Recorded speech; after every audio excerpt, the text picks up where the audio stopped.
many white people bowed to me. Oh my God. Oh my goodness. What's happening? And we standing right now. And why shouldn't we stand? Hold on. Thanks for that knowledge. See, I didn't know that. So that sends a different spin on it. I might house any stranger in my house. It would depend. Thank you so much, man. You don't know how much I appreciate you doing this for us, brother. Look at these people. Look at these crazy ass people, bro. You guys are our future. This is the future.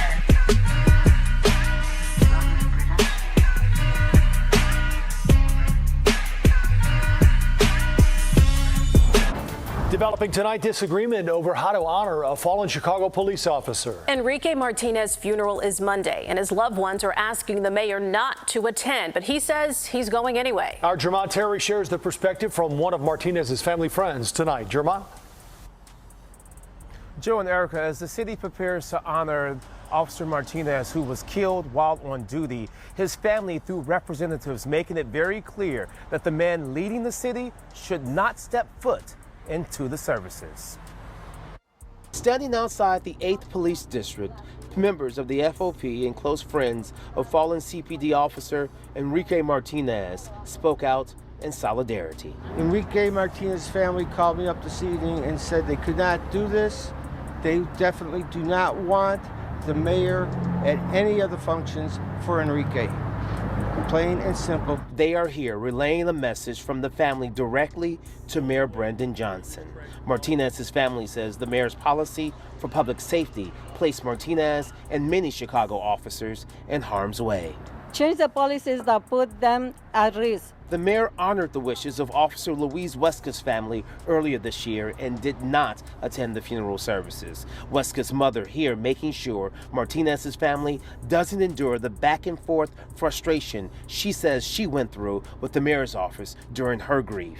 If the mayor really wants to honor, in this case, Enrique Martinez's family, he must respect the Martinez family wishes.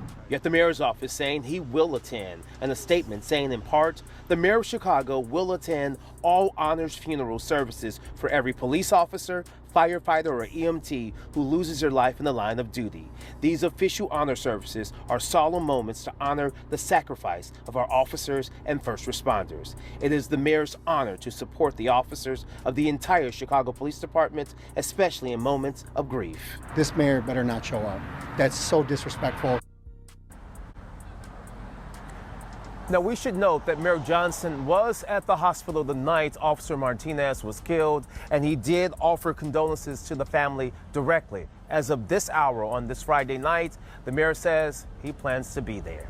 Reporting live outside the 8th Police District, I'm Jermont Terry, CBS News, Chicago.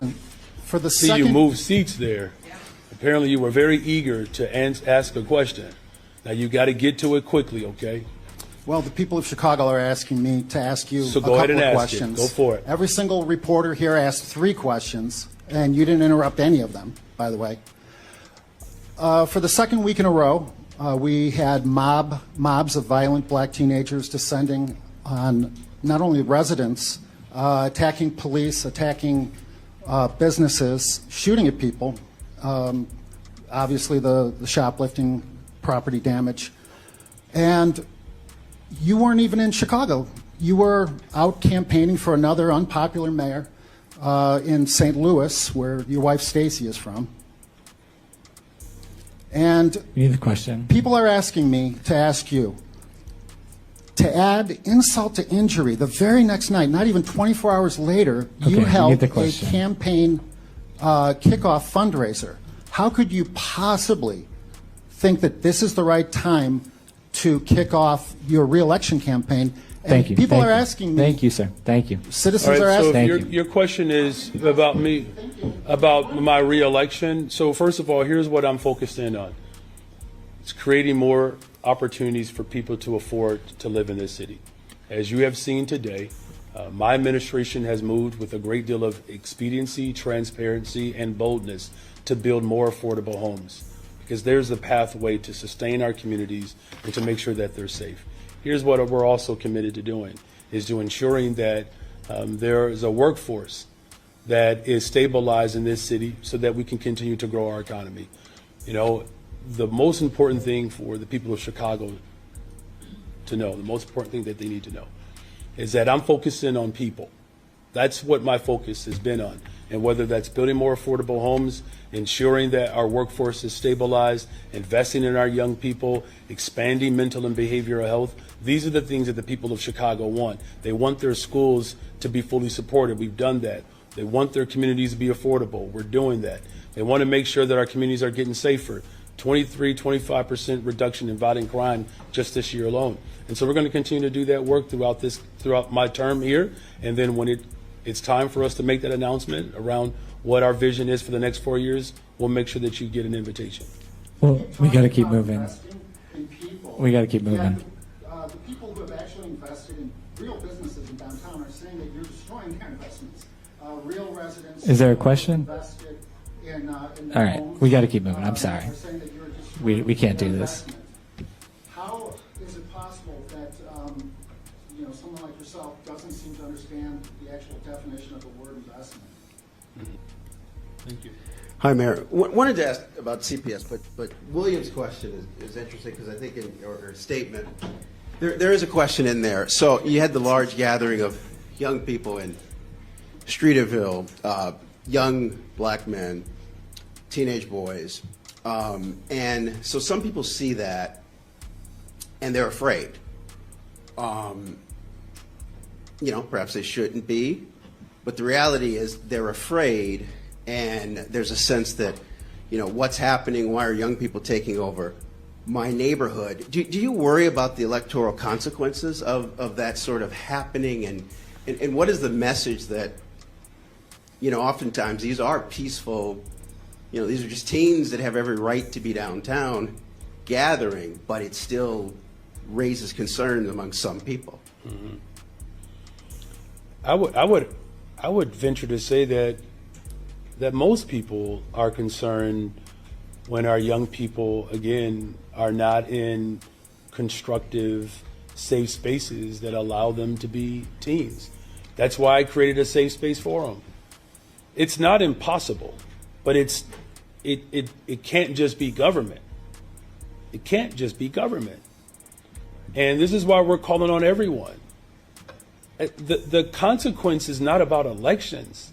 The consequence is about making sure that our young people find their purpose and that people can live in their neighborhoods, without wondering if, their neighborhoods are going to be disrupted in any kind of way. Nobody wants to experience that level of disruption, and we're certainly not tolerating it, and I never have.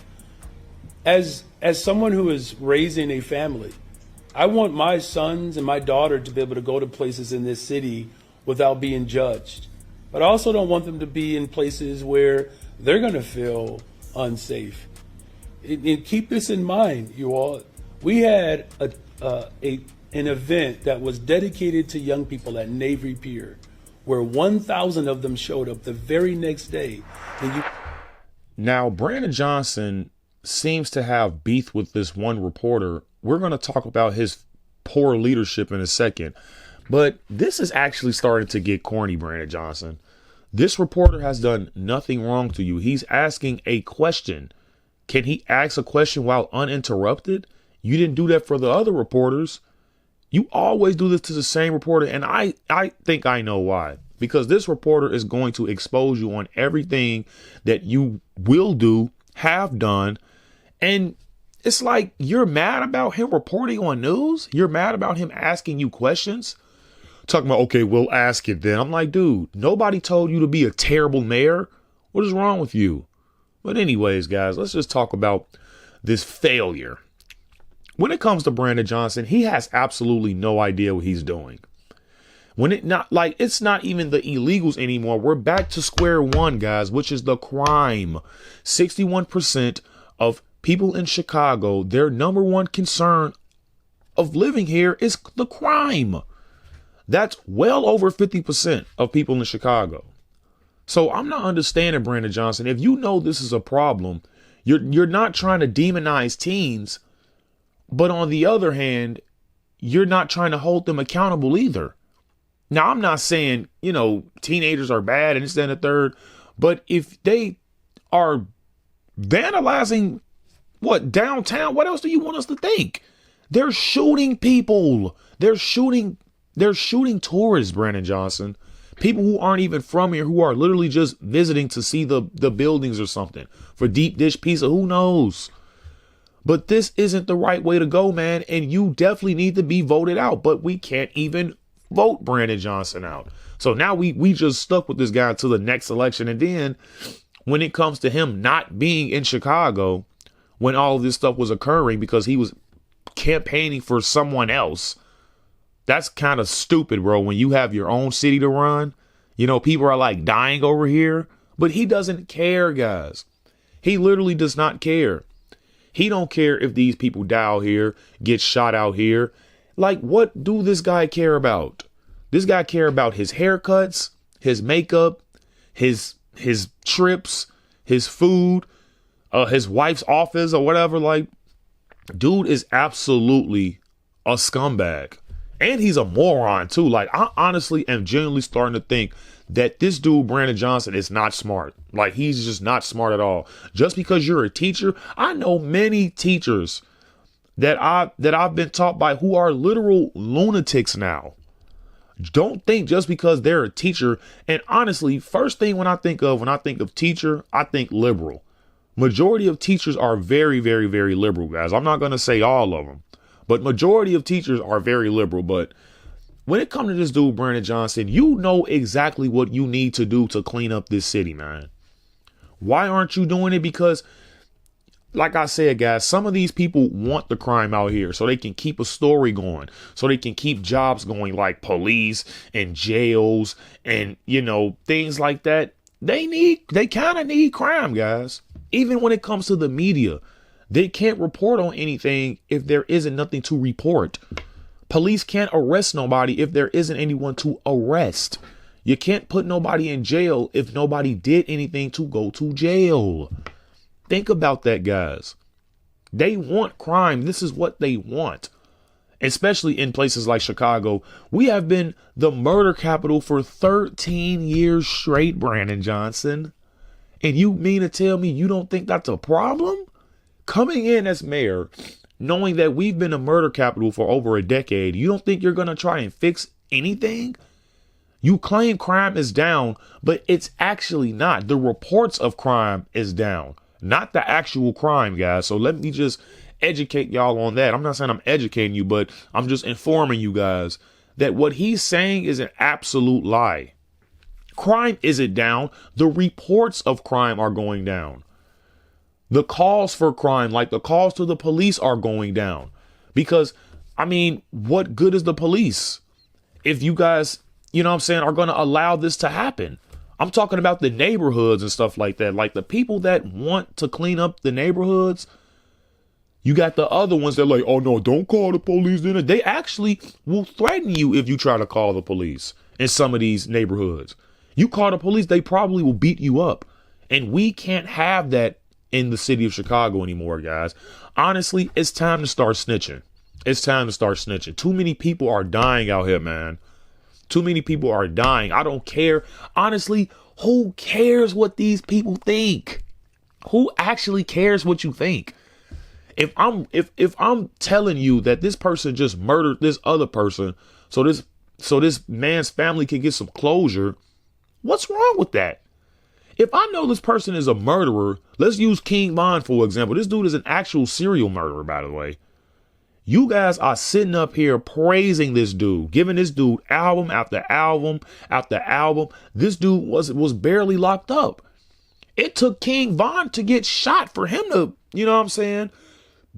I'm not trying to get into that, but you live by the sword, you die by the sword. And it's the same thing with guns, guys. So I'm just saying, we know the problem here in Chicago. They literally put it on YouTube now. They've been doing this since 2014, Brandon Johnson. What have you been doing? You haven't been doing any research? You know these kids are a problem when it comes to the juveniles causing chaos and all of this crime. You know it's an issue. Now, I don't know if you're going to start holding the parents accountable when it comes to curfew and things like that. I don't know if you're going to be more strict on that. But, dude, people are dying out here, man. Like, it ain't even got nothing to do with the money or $840 million cash bond. And, you know, people are trying to claim now that he got that's certified, his reelection, this, then, the third. Like, I don't care if this dude got $840 million of our tax dollars. What is you talking about? You think that benefit my family? You think that benefits me? No, it does not. He's not going to do anything but put that money in J.B. Pritzker's pockets because you know he's a fat pig. You know he need his cut. It's going to the CTU because you know that's a money laundering system at this point. And the rest of the money, come on. Every alderman gets $1.5 million to use if they see fit. Come on, bro. You just basically made every alderman a millionaire. Are you going to put that money into the police? Are you going to put that money in actual infrastructure? Are you going to fund businesses, not just black businesses, but all flourishing businesses? I don't think this dude is going to do his job, guys. And it's rumors going around that he has to walk around with a bulletproof vest now. Don't know why, but I think I have an idea because you are just that bad, my guy, that someone in Chicago would probably. Now, God forbid. Now, look, we don't promote violence over here or condone violence. But Brandon Johnson, dude, people are getting hurt out here because of you. And some of these people will take that out on you if they know you're responsible. Just saying. That's not a message. That's just being realistic, my guy. Okay? So, guys, this dude, Brandon Johnson, absolutely needs to just go away. We got Tiffany Scumbag out of there. Jason House, the new mayor of Dalton. Napoleon Harris, he's the new Thornton Township supervisor. But now, guys, all eyes are on Brandon Johnson right now. And I heard Tiffany Hayner is about to start on OnlyFans. So, yeah, that's whatever. But make sure you guys hit that like, subscribe button, guys. Tune in next time. I'm getting, kind of tired, so please just bear with me, guys. I'm going to be actually going live every day, though. So even if I don't upload, on the channel, you'll still get a live stream from me, guys. So if you guys are regular viewers on here, I'm going to be doing live streams every day. Basically, I'm going to be doing them every single day. And if I do hop on live kind of late, you'll have to excuse me. That's probably because I had a long day at work. But guys, this is for y'all. You know what I'm saying? This is for y'all. I got a lot of people doubting me right now. The channel haven't really been doing good. So yeah, guys, just please support and tune in next time. And I'll see you guys later. And I'm out of here. Peace.